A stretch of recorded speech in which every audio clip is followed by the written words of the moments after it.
We're just gonna get rolling. I didn't go live yet, but I think it's live on Zoom. Okay, yeah, we're live. Oh, Crystal. Okay. Hi, Crystal. Good morning. Morning. Yeah, you know what? So Yeah, yes, hi, good morning. Hope you guys are doing well. We're here with two security experts. So we have James here and we have MJ. Do you guys want to introduce yourselves? Sure.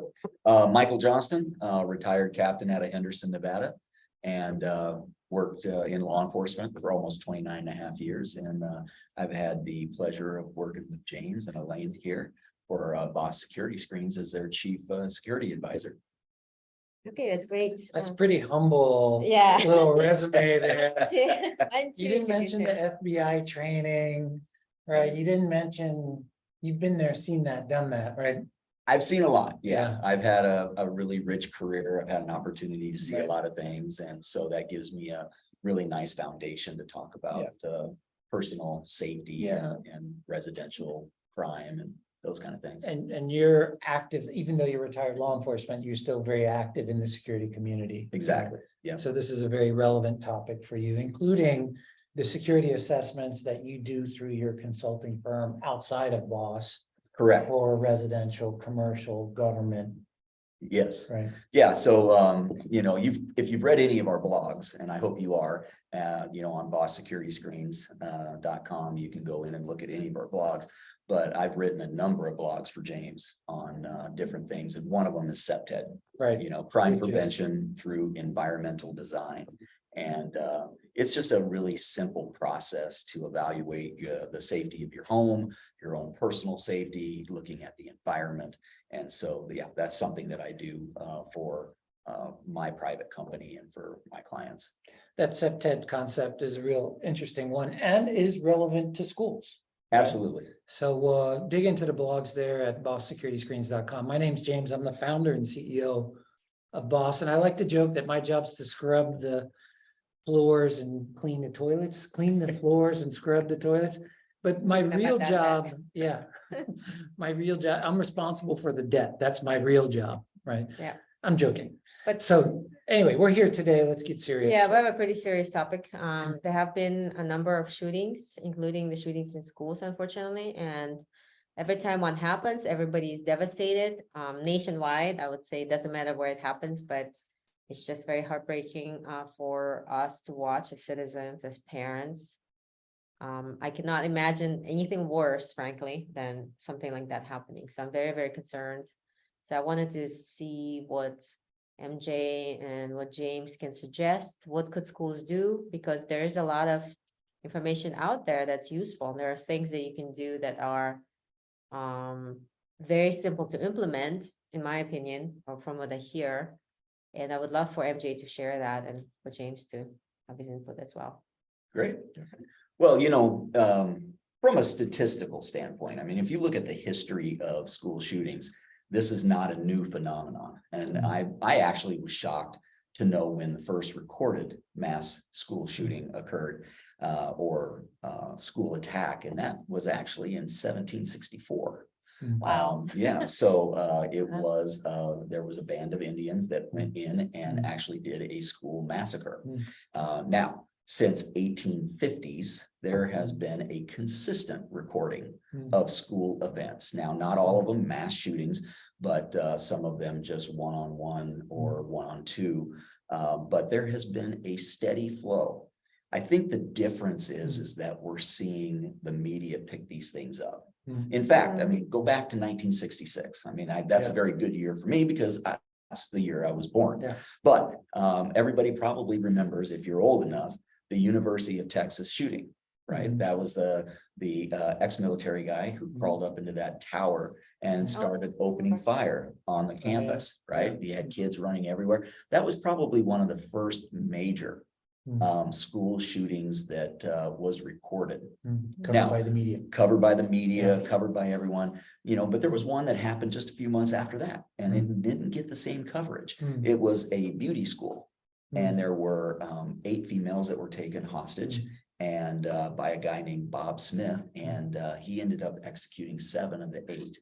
And you know, so it didn't get as much mass coverage Yeah. as Why do you think? Well, I don't know, Mhm. back in those days, media, maybe it wasn't Quite something sure, that they were, yeah. focusing on. Right. But, it becomes big information today. Mhm. Information is everywhere. Mm, And that makes us, one, more informed, mm, but two, it also kind of skews the issue a little bit too in terms of fear. Because if we just take a little personal responsibility, we can probably curb some of these things. mm. And we know that they choose schools for one reason. And I'm just gonna ask, what do you guys think that reason is? Why do they choose a school? It hurts the most because it's Mm. vulnerable. Get to It's- know it, Because if variety. you're trying to terrorize It's easy. population, like what else? I mean, you're not, and it's easy, you don't want to take on like a bunch of police officers. Exactly. You guys hit it on the head. Yeah. Notoriety. Mm, And where are you less apt to encounter weapons? Hmm. At a school. yeah. They Wow. choose schools because kids are defenseless. Mm, And there's not a lot of weaponry in a school. mm, And so they do choose these schools based on those things. And I think it's just part of the cowardice that Mm. these guys exhibit. Yeah. Because they're really picking on defenseless people and they're trying to get the most notoriety out of the event. Mm. So those are some things that I was unsure about. I didn't Yeah. really realize how many mass shootings have actually occurred or school shootings through the years. But lockdowns are not a new thing, and that is one of the tactics that we use to help keep kids safe, right? These lockdowns. Now, do you know when we first started doing lockdowns and mass drills? Cold War. Cold War, Yeah. Really? I exactly. would feel it recently, but. Yeah, no. So lockdowns became an actual tactic in Mhm. the 70s. Mm, And that was as a response to criminal activity. And it became an organized tactic by schools mm, to counter these type of events, Mm. right? To start training, to start drilling. So that all occurred in the 1970s. Mm. But we were Cold War drilling. Yeah. We were talking about I remember nuclear that. fallout Yeah. and all those kind of Hiding things under and the hiding desk. under the desks. And so drilling has been something that's been a big deal. Mhm. Now, there's a lot of events that get coverage, but that doesn't really stick. I Mm. mean, we've had a couple of school lockdowns just in the last few months, but they didn't get a ton of coverage. Mm. We had one just recently out at Shadow Ridge. That was Yes. last Yeah, month. yeah, I heard Right. that. Yeah. It's And horrible. a young man came in High making school. some statements. Mhm, He was arrested for terroristic threats. mhm, They didn't find a gun, Mhm. but that's a good example of Mhm. how the lockdown process worked well mhm, and how working with Metro on that event mhm. actually came to fruition, a positive result, right? They didn't find a gun, they Mhm. found the kid, they Mhm. were able to make the arrest, Right. and everything in the system worked. Yeah. Thank God he didn't have a gun. And Right. thank Yeah. God he wasn't committed to making those kind of decisions. But, here in Henderson, we had, Coral Academy just had, and they believe it was an angry parent. I don't know who it actually was, Yeah. but they went by and they fired rounds at the school, in the drive-by. evening. Yeah, and so it had some busted out windows Oh. and some building damage. But again, school violence is just Yeah. becoming too common and too rampant. Sure. And we just need to start taking some steps to counter that. Right. Need to talk to them. I heard something kind of tangentially related to this, the leading cause of death, children in the United States is Guns? firearms. Firearms, yeah. In fact, I pulled a couple of stats, so I'm gonna just read off these stats because I think it's important. Each day, 12 kids die from gun violence in America every day. So 12 die every day, and there's another 32 that are shot or injured, 1 every 2 hours is dead. 1 every 2 hours. Mm. And since Columbine, and this number was kind of I thought it was conservative. Almost 338,000 students nationwide have been exposed to gun violence as a result. So, yeah, I mean, we're talking hundreds of thousands of kids that have been impacted by these numbers. Now, this is a staggering statistic that I think we will talk more about here later on. And that's going to be that 4 out of 5 school shootings, there were warning signs. Oh, There were interesting. things that Yeah. let people know Behavior of the. behavior, they had knowledge. Mm. There were things that people just dismissed, Mm. and that actually led to the shooting. So 4 out of 5 of them, there was a lot of warning signs. Huh. And about 75%, there's concerns. Yeah. raised about these attackers. So we just have to be in tune, Right. right? And that goes back to something that I wrote about in the blogs for, Right. is vigilance, Right. being aware, Mhm. situational awareness. Mhm. So yeah, those are some staggering statistics that I hate to even think about because we're Makes you wanna lose hope in humanity. So the altogether. 360,000 or so that have been exposed to some kind of gun violence, right? That's 1,000 a day. yeah, just Right. I mean, just right in 1,000 a schools. day. Yeah, Yeah, just in schools. that's Wow. amazing. So not a statistic that we want to be proud of. No. And it's something that we really have to correct. All right, so you mentioned vigilance, right? Looking for some of these telltale signs that could be precursors to violence like this. So tell us a little more about that. What are we looking for? And then what are the actions that we can take? So there's no one specific thing. Now in law enforcement, I've written about this too. And in law enforcement, we got this thing called JDLR, just doesn't look right. Just Doesn't look right. Mm, So I like everybody that. thinks that police have this very keen Radar, yeah. sixth sense about us. Right, The difference between police and between the general public is that we don't dismiss those things that don't look right. We are trained to look at behavior. We're trained to look at your body movements and does something seem out of place? Yeah. And then not to drive by it, not to forget about it. yeah, So people see things all the time. And Yeah. how many times have you heard, right, on these Yeah. news things? Oh, yeah, I thought that kid was odd, or I Yeah. thought that guy was not Right. right, right. and retroactively. but we dismiss it. Yeah, And that's part of the problem is that we don't take enough proactive approaches to these problems. So when something just doesn't look right, yeah, it doesn't feel right, yeah, that is your own internal spidey sense, for a lack of a better term, telling you that something's not right. Mm, Don't dismiss that. kind of like see something, say something, right? Exactly. That's been that whole motto. That's the whole concept behind it, is we would rather go investigate something that turned out to be a whole lot of nothing than to fail to investigate and then have some kind of serious event happen. I think at a very basic level, a lot of schools are struggling about, well, where do we get started, right? We know it's a problem, we don't know where to get started. Just that one point alone is maybe the first step, right? Yep. JDLR just doesn't look right. So Right. what that- happens is you have that kid who is making weird statements, Mhm, like how he hates somebody or how he's Mhm. wish everybody dead, or you see it coming. mhm. Then what are you supposed to do as, let's say, school principal or any kind of a teacher? So yeah, there's a number of ways to report these things. Mhm. And I also made some notes on that, and I want to bring that forward because I think the Clark County School District has done a great job, along with Metro Henderson, North Las Vegas. Very I think nice. they've done a great job of collaborating to make sure that the schools are safe. And, I don't know that you can build a perfect plan, but Mhm. I believe that they're doing a great job of putting a very solid plan forward. Mhm. And they're always looking for ways to improve it. But how do we report it? So you can report it to any teacher, you can report it to the principal, but here in Clark County, we have a tip line directly into the Clark County School District Police. And that is an available number 24/7, and that's 702-799-0228.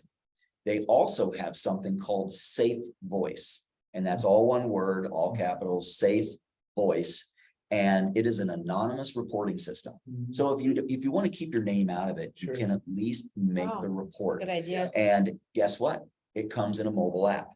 So you can download the Safe Voice mobile app. Yeah, Every And teacher should have it. Everybody and should every have it. student. Every Yeah. student, Yeah. every parent, everybody should have this Safe Voice app. Wow. And again, if you don't know about it, how Sure. are you gonna access the information? Yeah. So that's why I wanted to share that with you. You How can, active is that? Any idea what those stats are? I don't Are people have, using it?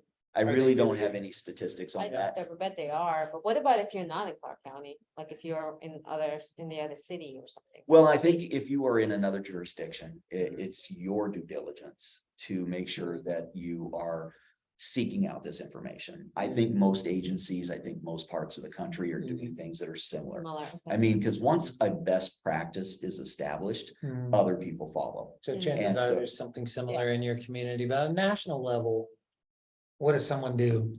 So every police department or every state has a fusion center.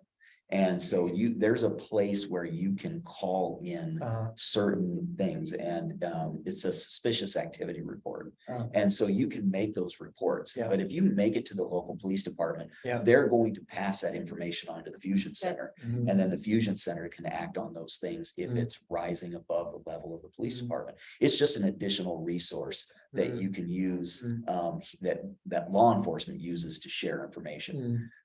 Again, when we were, in the early days of law enforcement, information sharing was difficult, but because of the technology age, now we can do so much more in terms of sharing information, and people have much more access. So you've got public service announcements, you've got things that come out, you've got local news media that are on the spot with the news, ready to go live. So I want to go back to Safe Voice because there's a couple of numbers I want to make sure everybody has. So in addition to the mobile app, you have the online safevoicenv.org that you can go on and make a report, or you can call 1-833-216-SAFE, which is 7233. And then if you are in Southern Nevada, there's 702-486-7865. Northern Nevada, 775-688-1670. And you can call and talk. There's just so many ways to make a report. There's so many ways for you to come forward that if we're not taking advantage of it, it's shame on us. Because there isn't a lack of tools. It's just a lack of seeking those tools and making sure that you arm yourself. Right. What about the frustration that many times is like, I said something, I raised the issue, but no one took any action. What happens when we have a tool like this and it's getting fed some info, but maybe it's falling into, I don't know, a bucket that maybe no one's really watching that carefully? How do we make sure that if I really see something and I really say something, that someone's really going to do something about it? So that's a really good question. And that's something that I think is very event specific, is what did you have? What information did you give? Did you have enough information? Sometimes general information may not even rise to enough to even begin to follow out. If we don't know the who, the what, the where, the when, how are we able to follow those information tips up? Now, as tips come in, they do become collective, right? And so it's like a piece of a puzzle. The more information that comes in, we can start to put these pieces together, which then becomes part of our actionable intel. It's something that we can go out and actually follow up.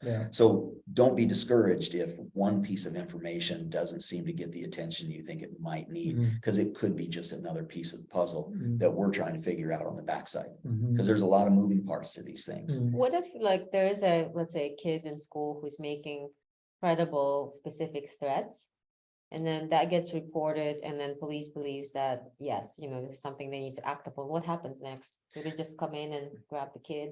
Well, we don't go in and grab anybody. But the case law says that there's a definite reduction in the probable cause standard that gets reduced in schools. So schools have a little bit more leniency in protections. Right. Now, it doesn't mean that you're forfeiting your rights, but the measure of probable cause isn't the same. It's a lesser standard. It's a lesser standard, so that's why schools can go in and search your locker. That's why they can pull you in and search your backpacks. It's all in the name of school safety.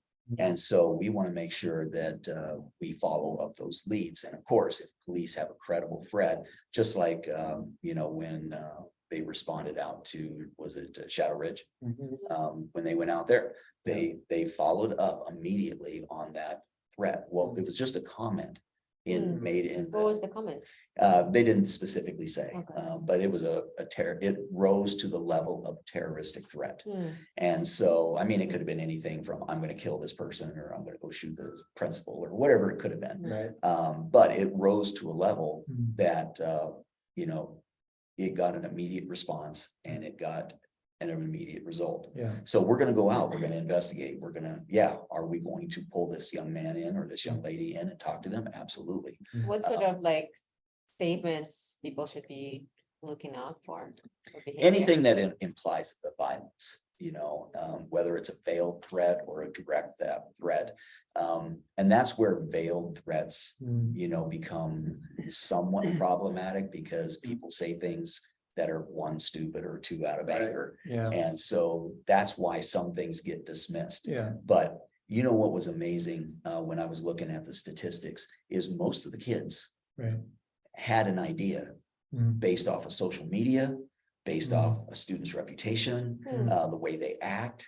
Mm. They had some early warning signs Mm. and they all came forward after the event Mm. to say, yeah, I I knew saw this. this, or I knew this. And nowadays, these kids, right? These Yeah. kids are posting nearly Right. everything. Yeah. And when you start to see kids posting with guns, Yeah. when, Mm. now, some people like to think it's patriotic and they get on there and they do their Right. whole patriotic thing. Yeah, But there's many of them, you can start to look at what are they drawing?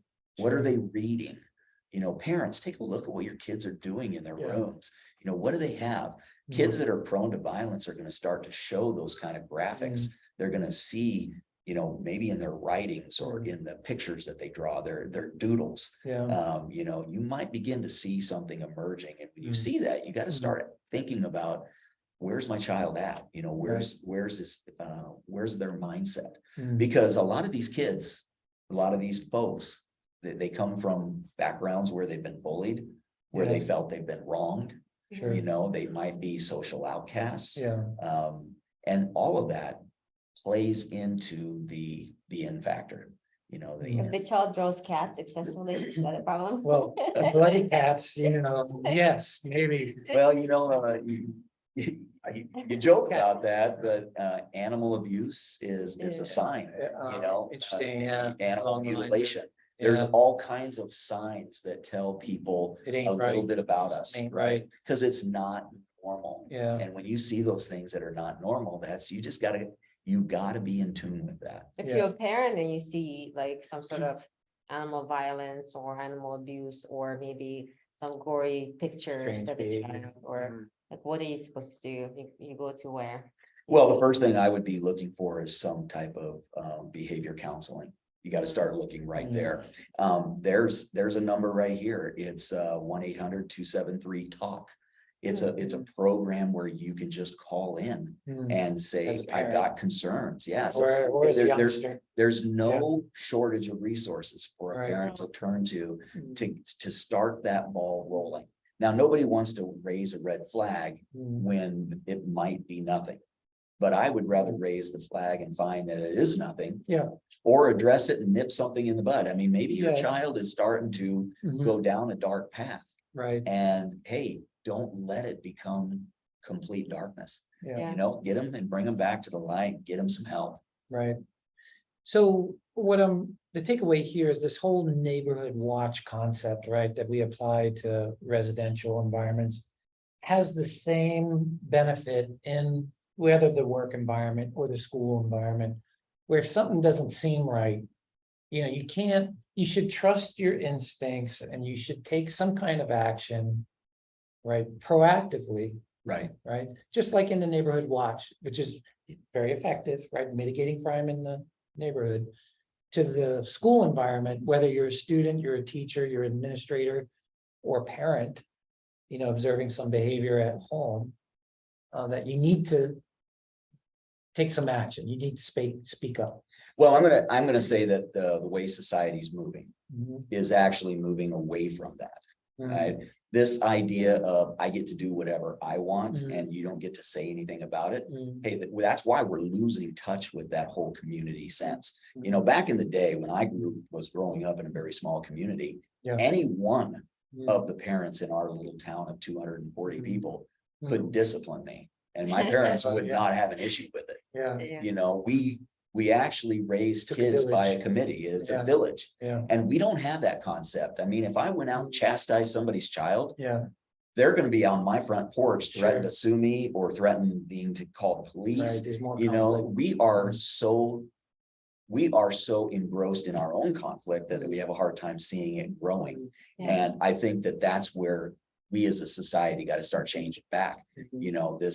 This unlimited personal freedom concept has gone too far. Yeah. To do anything and say anything. I mean, let's just look at the rise of violence that's going on across America, these mass mob rioters. Yeah. You know, they're going into Walmarts and gas stations and they just take over. I mean, the mob mentality that we've developed, that doesn't lend to the community Yeah. that you were talking about. Yeah.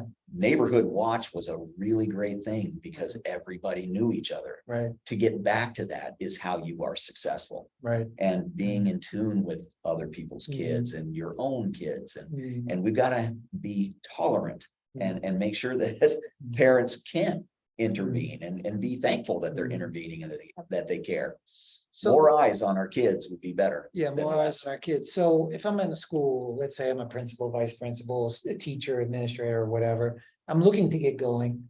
So that first thing is, just doesn't look right. See something, say something, How about let's just all the pull resources? together. Yeah. These are the numbers to call. This is the app. It's not to be used to, Harass somebody. to harass someone you don't like. It's just legitimately, we're all in the same boat. We all want this to be a safe, nurturing environment. We can all work together, right? So that's that first thing, right? That schools are gonna do is make those resources available and encourage the families and the teachers and everyone involved to.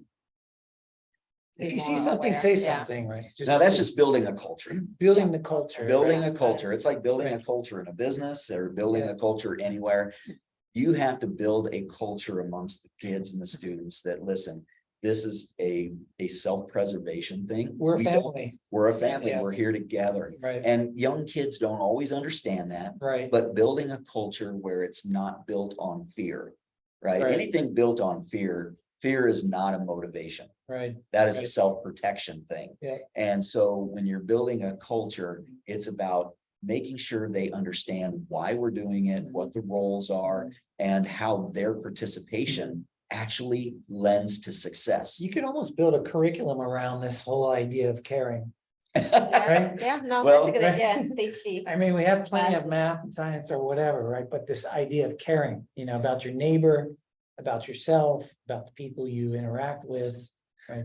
So social emotional learning Mm. is actually a curriculum that is being looked at nationwide, Yeah, SEL. And again, it goes right back to the basics. It's talking about self-awareness, Mhm. self-management, Mhm. relationship building, communication skills, Right. the things that we've gotten away from, Mhm. I think, due to technology. Sure, I- yeah, pulls you away from that human. Yeah, I mean, when interaction. you are in your phone 90% of your day, Right, your social skills go to diminish. zero for sure, yeah. I you're mean, not and using when it. you're learning to communicate with other people, you're, IDK. Yeah, IDK. IDK, I, What about, is there anything kind of structurally that needs to be done, like bushes should be removed or something needs to be, some doors need to be locked, or what sort of like building wise so be done a lot of our schools, when were they built?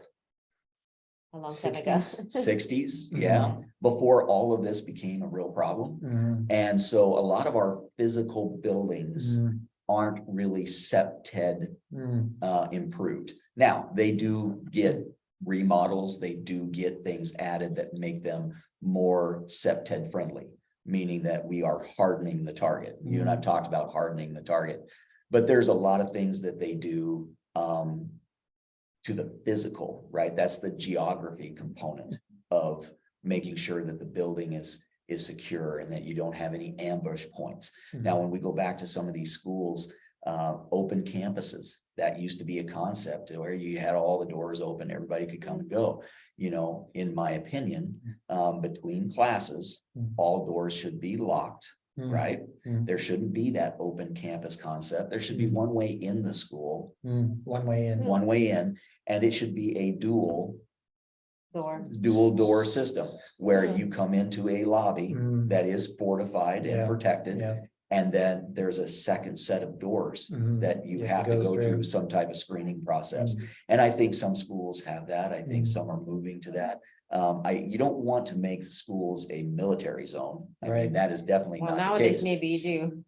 But when you take, let's just take the shooting, where the where they shot through the doors. Nashville? No, that wasn't, was it Nashville where they shot through the door? Shot the glass door. Yeah, shot the glass door. So, Yeah. okay, Kicked it in. Yep. Screens. If you Yeah. had Yeah, the type of screens that Boss Yeah. Security Screens builds, right. now, it wouldn't have stopped the bullet, No. but she would not, or they would not have been able to enter the She wouldn't have school, been able to. No. or it would have slowed them down enough Yeah. for more people to Mhm. get there, more Mhm. people to react, Mhm. more people to get out, Mhm. right? And so Yeah. when you start to think about how do we make a hard target, Mhm. it's not any one thing. It's a layered system. Mhm. So after you harden the target with the physical stuff, so whether you're using security screens Mhm. or ballistic film on the Mhm. windows Mhm. or the wire mesh Mhm. inside the glass where they can't kick it out. Mhm. Those type of physical barriers keep people from actually getting in. It slows the process. But then on the backside, you want to have a complete program, which again, I'm really proud of the way Clark County deals with this because they have regular grilling. Mhm. It's instituted in law, so they have to have these drills that they put on. Mhm. And Clark County School District is doing really good work there. Mhm. They have mandatory videos that all of the staff must work with. And Mhm. so we're teaching the kids that this is how you survive, this is how we do it. Mhm. And then they've got that programming plus the hardening of the target. Mhm. And between the two, that's about all you can do to minimize those risks Mhm. outside of just being personally aware. Mhm. A lot of schools, I think, they don't really have windows that are facing outside, right? Like Well, they have a lot of windows. I mean, older schools have a lot of A windows, lot, yeah. but every door is a threat. I mean, if you can't stop them at the door, Mhm. you've got problems. And Mhm. so, and that was one of the problems is the glass was easily shot out and, and then entry was made.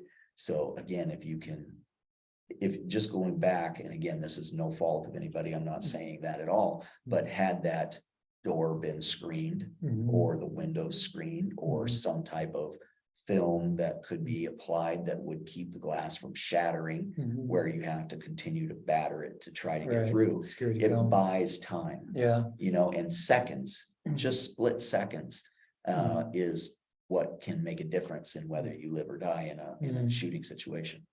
Okay, so let's go back to that school where the drive-by, apparently the parent shot some windows out or something in the middle of the night. We want to start nurturing that culture. It just doesn't look right. We want to make sure the tools are in place for anyone at any time to reach out anonymously if they have Sure. to raise an issue. Also, I'm hearing that a lot of these issues are related to emotional or mental health issues. So there's kind of like a sensitivity to that. We used to look at health as just like an orthopedic issue, right? I Right. break a bone. It's pretty obvious the bone is broken. But the mental emotional health thing, I think only now these days is gaining more traction as a legitimate medical issue, right? Sure. It's something we're beginning to understand more through counseling, medication, whatever support is required. But that mental health component needs to be addressed, right? You're saying limit access. So physical access, you like the idea of just one point of entry and double point, kind of like when you enter the country, you go through border control, you can go through one, you have to stop at another door, so that if someone did enter that first door and it just didn't look right, you keep that second door locked, prevent It them. just makes it twice as hard to get through. Yeah, you call it like a containment room.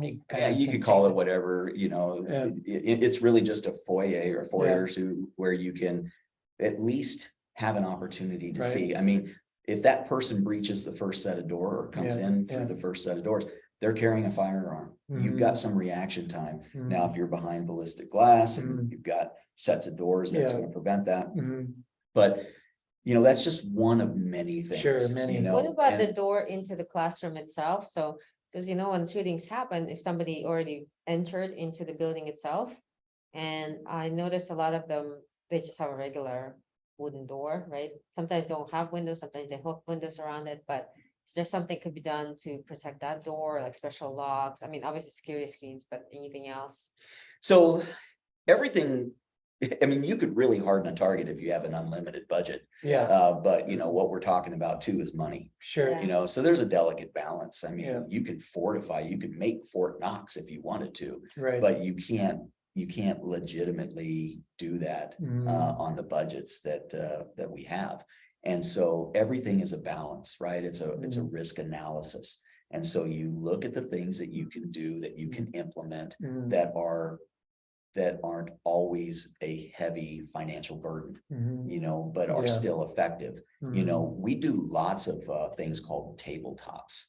Are you familiar with the concept of a No. tabletop? Mm. So you bring all of the stakeholders in, Mhm. right? So teachers, principals, police, Mm. first responders, medical, and we do these tabletop exercises. So we take an actual physical location, Mm. we create a scenario, and then we work through it as if it was a live event. Mm. And so we do these tabletop exercises so that we can brainstorm and think about how would we respond given A, given B, given C. We want to make sure that we're thinking about all the possibilities. And, you know, and that's again where working closely with our law enforcement, like we do here in Clark County, is so critical.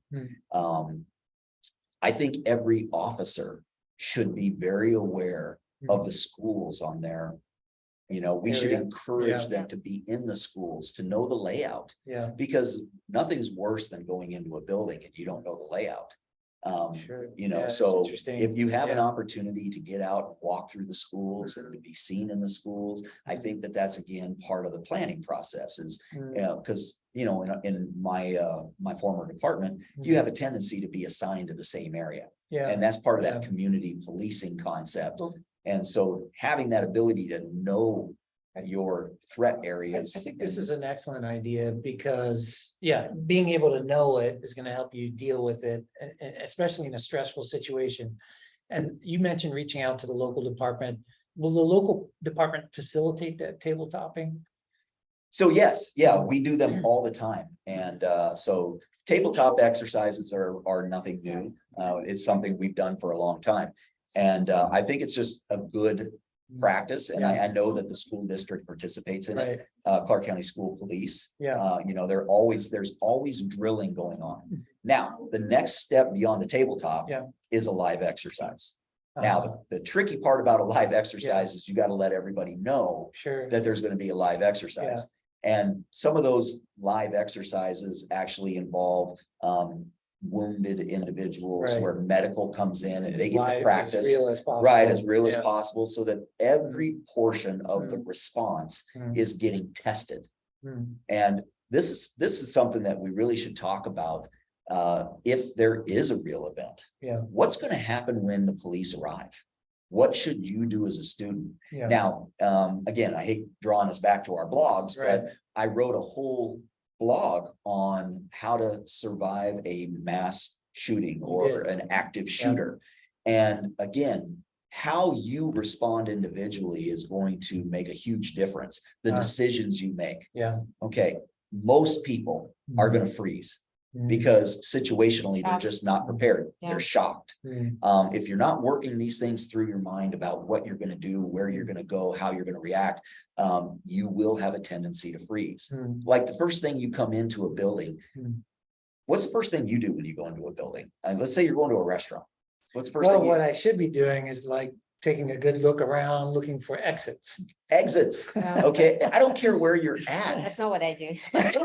but wherever She you're. looks for desserts. Yeah, I do. Well, I mean, and I guess that goes back to 30 years of training, right? You know, when you're thinking about being a first responder, you're always thinking about what How do I are get my out of here? exits? Yeah. Well, Where are my threats? police captain and then, martial artist, black belt, it's a little bit different. But is it? It's really different. I mean, it's just, hard. we're just two Yeah. people that Yeah. took our training to a new level. Yeah. And every individual has to decide that for themselves. And I've heard people say, oh, I'm not gonna go through life all paranoid. It's- Well, there's a difference between Yeah. being paranoid Right. and being prepared. Yeah. And so, It doesn't take much. it takes a little bit of Yeah. prevention thinking. Yeah. Like, for example, you don't leave a bar after drinking and walk down a dark alley by yourself. That's not just smart. smart. That's not Yeah. smart. I Yeah, mean, it's don't not do something you that. do. So Yeah. a little bit of pre-planning, but if Yeah. you're actually caught in one of these events, and again, everybody's got a cell phone, you know, Mhm. get on there and call 911 if you can, but remember to silence your phone. Because what is the national program that we advocate in a shooter situation? Run, Mm, hide, mm, fight.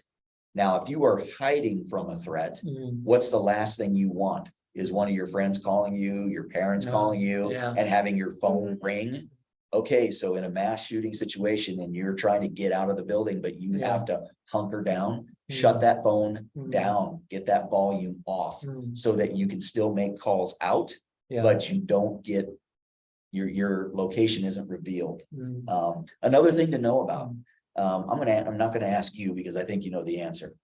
What's the difference between cover and concealment? Do you know the difference Well, cover and concealment of what, of yourself? of yourself? What's cover and what's concealment? Well, I guess the concealment would be where they can't even see you. Okay, And then cover will be, they might see you, but they can't, but there's some sort of barrier where. If they start shooting at you, then you still have something in between. Whereas concealment, they don't even know, like you can get like. Under the bed or something, that they just can't see you, right? okay, that's a concealment. Yeah. So you're very, very close. And I don't know that most people could even answer that question. So if you find yourself in a shooter situation, you need to know the difference, right?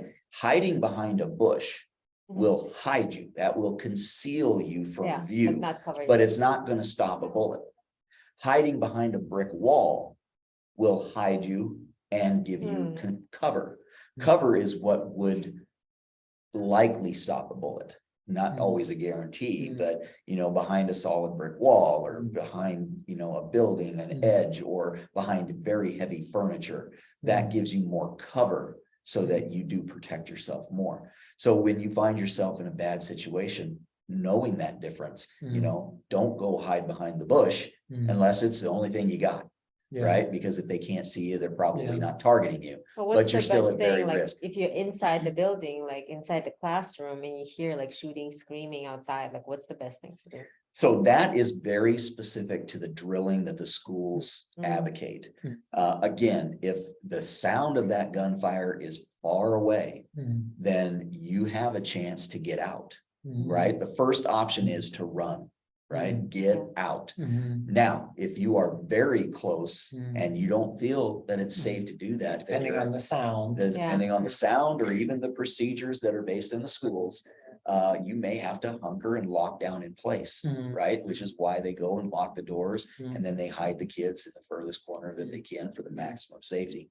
But that is all very event specific. Yeah. No one person can sit there. I don't care what expert you talk to. No one can tell you exactly what to do in the middle of a shooting unless you're there and it's actually happening. And even then, you have a whole litany of options. You don't know all the facts. Yeah. You don't know the facts, you don't, so it's a what if, Yeah. but everyone likes to talk about they know what to do. Right. There's a lot of things that you have to think about, Yeah. all in a moment's, in Sure. a singular event. And so I try to keep my advice very generic. And the reason I do that is because I don't want to tell somebody that this is absolutely Yeah. what you do. You just have to be thinking, and that's all part of that self-awareness and being ready.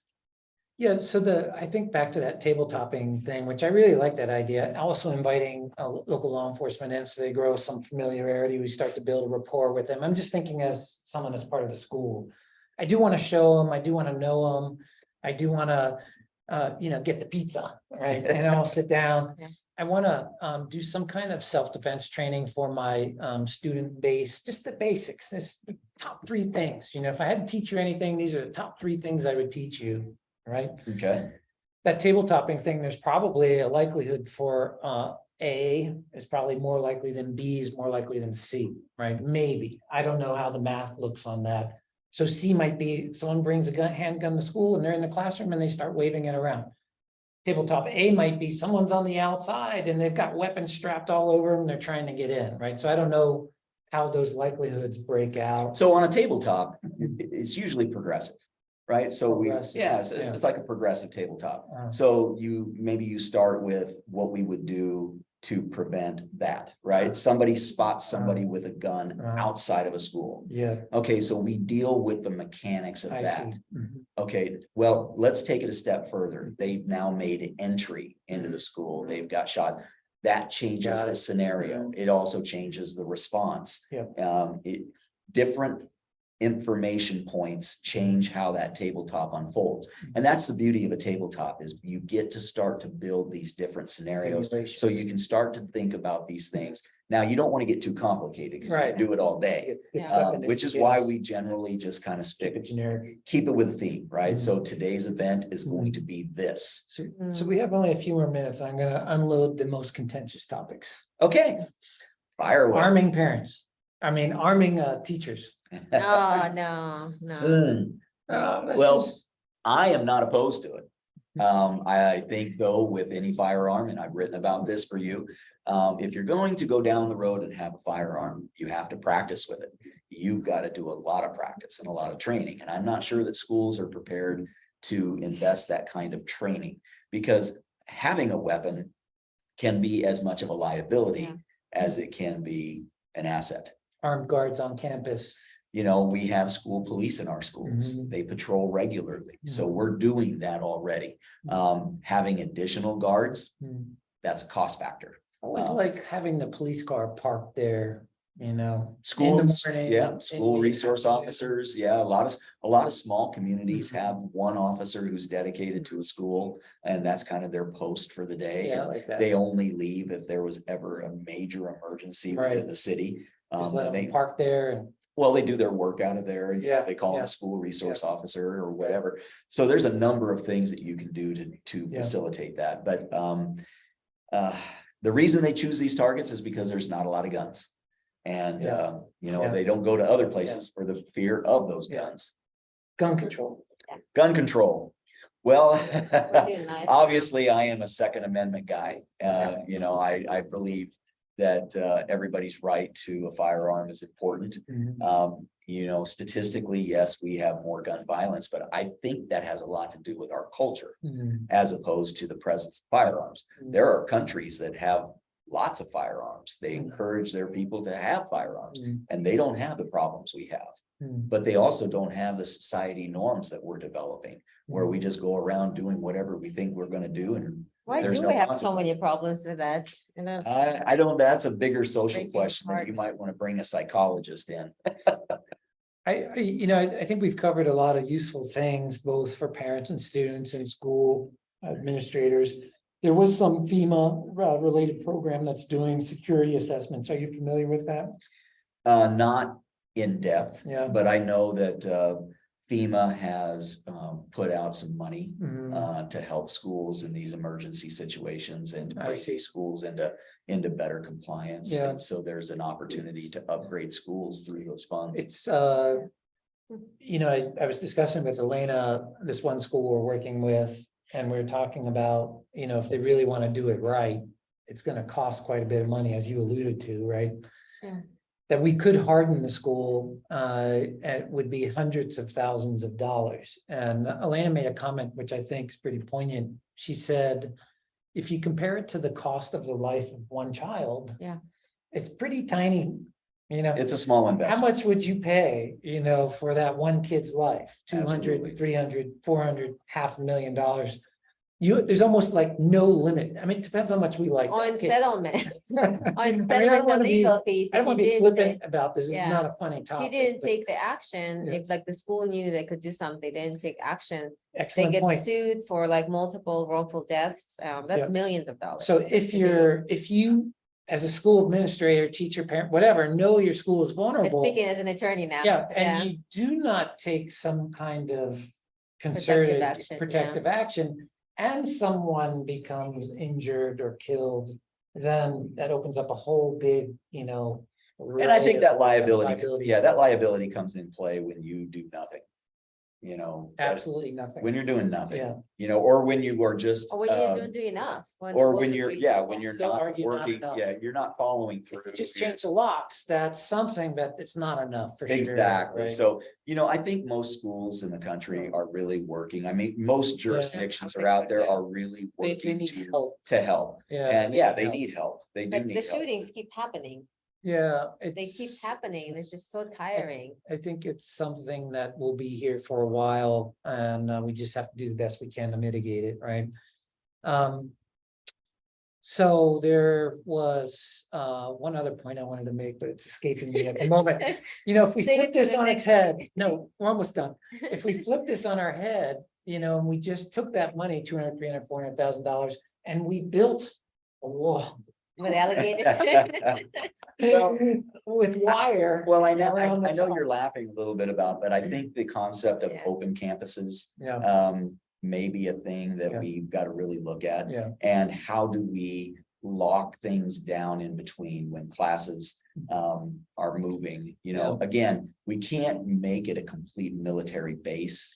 You know, the kids still have to have the ability to be kids, and we don't want them growing Maybe- up in a But if situation you like could that. have like a barrier that, like, you know, you spoken about how when you enter the building, if there's a door and there's another Yeah, door, what if there's layers. an intermittent door somewhere? Yeah. Where you can actually like pull on the gate, lock it, right. and that person is contained within that period, so they don't go off shooting everybody From else. cars to people. I think there's a lot of things that Yeah. schools have done, and Barriers. you might be surprised at some of the security measures that they put in. But today's technology, if you Mm-hmm. have a suspect or somebody you think is not acting correctly, Right. you got AI everywhere now. And the school systems, as they upgrade these systems, facial recognition. Mhm. So there, I don't know if you're familiar, Yeah. but some of these systems are so sophisticated. Yeah. I could upload a picture of you, Yeah, and every time you come into the picture right, of the camera, yeah, it's gonna say, Kingsley. yep, James just walked in. Yeah, And so you can Yeah. track movement, you can track keep an eye things. on things. And so if you have Mhm. people that cause you concern or worry you, Yeah. you do have the ability to. So Mhm. there's a lot of technology out there that could be helpful as well. Okay, let's wrap this up. All Okay, right, I'm just gonna go through a few things that we mentioned. Wait, I want to mention one more thing. It's like after Mandalay Bay shooting here Yeah. in Vegas, I was speaking to this guy whose job it is to travel nationwide and Yeah. assess schools for safety. And I was Right. like, what do you think? Is it safe? He's like, Yeah. No, it's really bad. Well- Sounds like, okay. yeah, well, it can be. I mean, Yeah. and not every school system has. There's the a few money. years ago, The yeah. best you Yeah. can do is to Yeah. put the stuff forward that doesn't cost money now, right? The Yeah. drilling, Yeah. the, Exactly. the practice Yeah. and what you would do. And then part of that communication, and Yeah. next thing is hardening the Yeah. target, which is the more expensive portion. But we just do what we can with Right. what we have. Right, so let's list that up from the get-go, create that culture where if you see something, say something, if it just doesn't look right. Make sure there are those tools available like the app or the 1-800 phone number where people anonymously can share that something Yeah, just doesn't I look love that. right. Yeah. Invite local law enforcement and so they're more familiar with who you are and what this environment is like. Develop that rapport and that relationship. Look at this kind of scenario training, the tabletopping. You're gonna have to do the drills, right? You're gonna have to get people trained. Think about the basic self-defense stuff that every kid should know, right? Where's the exit? Where's Right. the exits? And when there is a problem, everyone's frozen. That means you have to stand up and take action. You have to go to that exit. Everyone else is gonna follow you, right? Absolutely. Just like the basics, just the core basics. We talked about restricting access, only one point of entry with layered access so that you could prevent the person from getting any further. We talked about inter-school security systems, the hardening. We talked about cameras, AI use. Right. We talked about getting a security car or a police car parked on campus, right? What else? What else did I miss? Well, I don't think you missed a lot. I mean, you really hit what I consider the four basics. Mhm. You know, we want to talk about infrastructure. We Mhm. want to talk about making sure that the crisis communication process is clear. We want to talk about the geography, you know, just the layout and how things really work in terms of drilling and things like that. And then, of course, we want to talk about our school safety procedures. Are they written? Are they practiced? Are they communicated? And does everybody understand it? That's that culture of safety that we want to develop. If we're doing that, Hmm. I think we're really covering the bases. Hmm. But probably the most important Hmm. and probably the key to the whole thing is get involved. Get involved. Get take some involved. Let's be action, parents right, again. yeah. Let's parent each other's Right, kids. work together, Get involved. If you don't want this to happen, yeah. you have to care beyond Right. yourself. As Ben Franklin said, hang together or hang separately. Yep. We will hang together, or surely we will hang alone. All right, well, we appreciate everyone attending. We'll make a recording of it so you can share it with others. Let us know how we can help. And we look forward to seeing you next time. Thank you. Thank Hi, you. guys. Thank you, everybody.